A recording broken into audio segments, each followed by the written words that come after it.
நாம பல வேளைகள்ல உட்கார்ந்து நம்முடைய தோற்று போன காரியத்தையே எண்ணி, நம்முடைய தாய் தோற்று போன, நம்முடைய தகப்பன் தோற்று போன, நம்ம தொழில்ல தோற்று போன, மற்ற எதிலெல்லாம் தோல்விகள் வந்ததோ அதையே நினைத்து எடறி கொண்டிருக்கிற தேவ பிள்ளையே, ஆண்டவர் நீங்கள் இடரல் அடையாதபடி உங்களிடத்தில் சொல்லுகிற ஒரு காரியம் என்ன?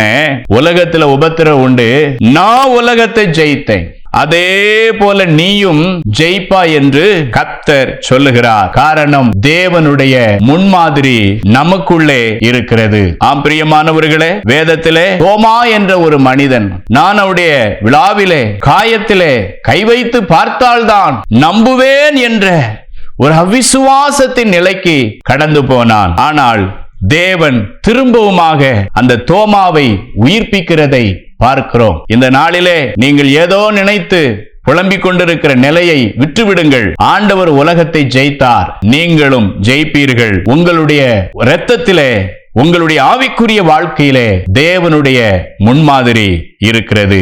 அதான் வேதம் சொல்லுகிறது, தேவனால் பிறப்பதெல்லாம் உலகத்தை ஜெயிக்கும்.